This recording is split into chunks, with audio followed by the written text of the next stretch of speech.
السلام علیکم میرے بھائیوں، آج کا جو میرا عنوان ہے وہ یہ ہے کہ اہل سنت اور اہل تشیع کو ایک کرنے کا نسخہ۔ آج میں اہل سنت کی طرف سے پیش کیے جانے والے اعتراضات ان کا جواب دوں گا، ان کے اصولوں کے پیش نظر ان کا رد کروں گا، اور اہل تشیع کی طرف سے پیش کیے جانے والے اصول، ان کے اعتراضات کا میں جواب دوں گا۔ سب سے پہلے بات کرتے ہیں اہل تشیع کی۔ اہل تشیع کہتے ہیں کہ نبی علیہ السلام کی وفات کے فوراً بعد ثقیفہ بنی سعدہ میں سیدنا ابو بکر صدیق رضی اللہ عنہ کی خلافت کو چنا گیا۔ سیدنا علی علیہ السلام کی خلافت پر ڈاکہ مارا گیا، نعوذ باللہ، ان کے بقول کہ ان کی خلافت کو غصب کیا گیا۔ تو میں اس پر یہ کہتا ہوں کہ اگر سیدنا علی علیہ السلام کے حق پر ڈاکہ مارا گیا تھا تو سیدنا علی علیہ السلام کیوں نہیں نکلے، ان کی مخالفت کیوں نہیں کی، جبکہ یہ ملتا ہے کہ سیدنا علی علیہ السلام شیخین کے دور خلافت میں مشیر کے طور پر رہے اور ان کو مشورہ دیتے رہے۔ تو اس پر یہ کہیں گے کہ انہوں نے امت کی بھلائی کے لیے اپنی خلافت کے حق کو قربان کیا۔ تو میں اس پر یہ کہتا ہوں کہ سیدنا علی علیہ السلام نے اپنے دور میں امت مسلمہ کی بھلائی کیوں نہیں سوچی، جبکہ اس قدر امت مسلمہ نبی علیہ السلام کی تربیت یافتہ صحابہ کثیر تعداد میں شہید ہوئے۔ سیدنا علی علیہ السلام قائم رہے اپنے حق پر۔ ان کے بقول اگر امت مسلمہ کی بھلائی کو پیش نظر رکھا جاتا تو یہ سیدنا علی علیہ السلام نے سارا معاملہ غلط کیا، نعوذ باللہ۔ اسی طرح اس پر یہ کہیں گے کہ سیدنا علی علیہ السلام اس وقت حاکم تھے، اسی لیے سیدنا علی علیہ السلام نے قتال کیا۔ تو اس پر ہم یہ ان کو جواب دیتے ہیں کہ اگر سیدنا علیہ السلام حاکم تھے اور انہوں نے قتال کیا تو شیخین کے دور میں ایک شہری کی حیثیت سے سیدنا علی علیہ السلام احتجاج تو کر سکتے تھے، جس طرح سیدنا حسین علیہ السلام نے یزید کے دور حکومت میں کیا اور شہید ہوئے۔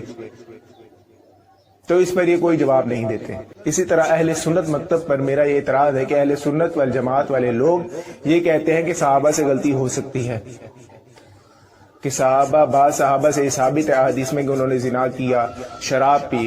لیکن جب اہل تشیع کی طرف سے سیدنا ابو بکر صدیق پر یہ غلطی کے امکان کو بیان کیا جاتا ہے کہ انہوں نے باغ فدق کے مسئلے میں سیدہ فاطمہ علیہ السلام کا حق غصب کیا، انہوں نے غلطی کی، تو یہ انکار کر دیتے ہیں۔ اس طرح سیدنا عمر رضی اللہ عنہ کے بارے میں جب حدیث کرتاس کے بارے میں ان کی غلطی کو بیان کیا جاتا ہے، جو کہ بہت بڑی غلطی تھی، تو یہ انکار کر دیتے ہیں۔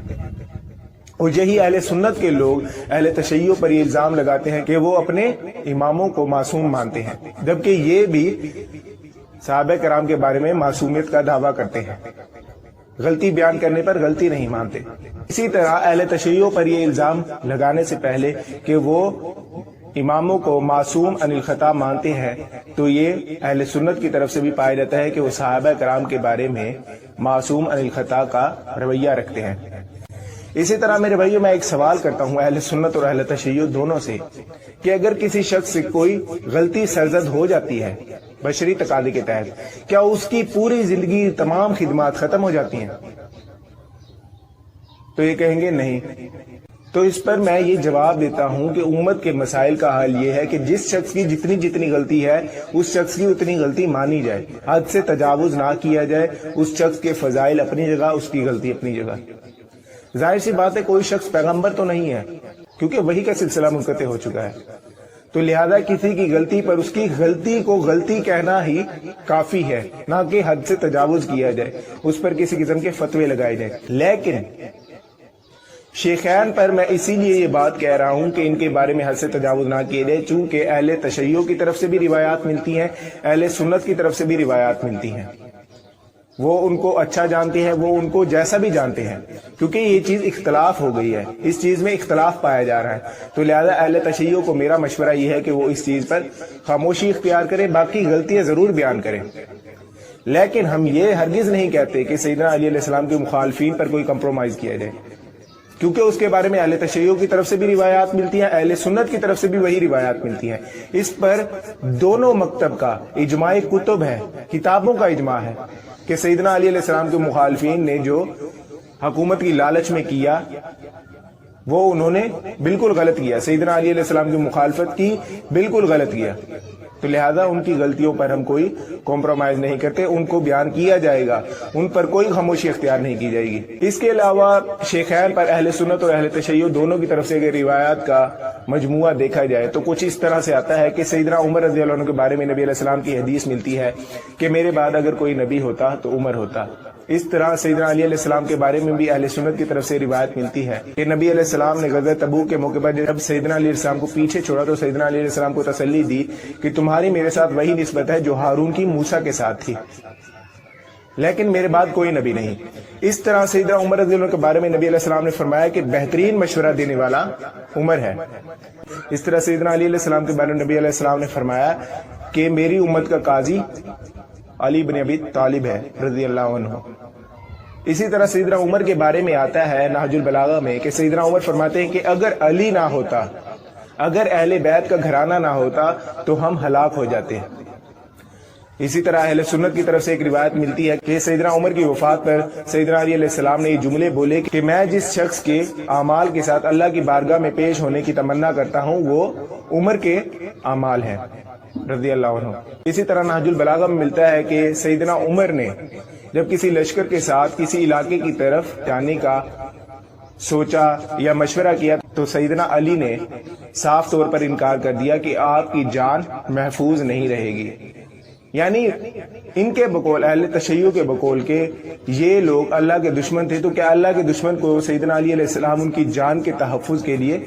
یہ بات کر رہے ہیں؟ تو سیدنا علی علیہ السلام کے مزاج سے کیا ثابت ہوتا ہے کہ سیدنا علی اللہ کے دشمن کو بچا رہے ہیں؟ تو کیا یہ ممکن ہو سکتا ہے؟ اسی طرح اہل سنت کی روایت ملتا ہے کہ سیدنا ابو بکر فرماتے ہیں کہ نبی علیہ السلام کا قرب اہل بیت کی محبت میں تلاش کرو۔ تو ان تمام روایات کے مجموعے سے یہ چیز ثابت ہوتی ہے، شیخین کی غلطیوں کو غلطی کی طرح بیان کیا جائے گا لیکن حد سے تجاوز نہیں کیا جائے گا۔ اگر ان کے بارے میں یہ عقائد رکھ لیے جائیں جو اہل تشیع کی طرف سے پائے جاتے ہیں تو سیدنا علی علیہ السلام کی زندگی بھی محفوظ نہیں رہے گی، سیدنا علی علیہ السلام کی زندگی پر بھی کافی اعتراضات اٹھائے جائیں گے کیونکہ انہوں نے ان کا ساتھ دیا ہے۔ اسی طرح اگر کوئی سیدنا ابو بکر یا سیدنا عمر رضی اللہ عنہ کی خلافت کا انکار کرتا ہے کہ یہ سیدنا علی علیہ السلام کی خلافت کا حق انہوں نے غصب کیا تو اس پر بھی کوئی فتویٰ نہیں لگایا جائے گا۔ سعد بن عبادہ جو کہ انصاری صحابی ہیں، انہوں نے سیدنا ابو بکر صدیق اور سیدنا عمر دونوں کی بیعت نہیں کی پوری زندگی۔ تو لہذا اگر کوئی آج کے دور میں شخص سیدنا ابو بکر اور سیدنا عمر کی خلافت کو درست نہیں سمجھتا تو کچھ نہیں کہا جائے گا، کیونکہ اس صحابی نے بھی انکار کیا، اس پر بھی کوئی فتویٰ نہیں لگایا جائے گا، تو لہذا اس پر اختلاف کیا جا سکتا ہے۔ اسی طرح اہل سنت کی طرف سے بھی میں یہ لوگوں کو مشورہ دوں گا کہ جس طرح شیخین نے اپنا یہ رویہ رکھا ہے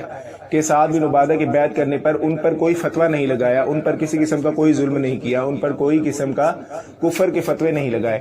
تو اہل سنت بھی یہی رویہ رکھیں کہ اہل تشیع کی طرف سے جو سیدنا ابو بکر اور سیدنا عمر کی خلافت کا انکار کرتے ہیں ان پر کسی قسم کا کوئی فتویٰ نہیں لگایا جائے گا۔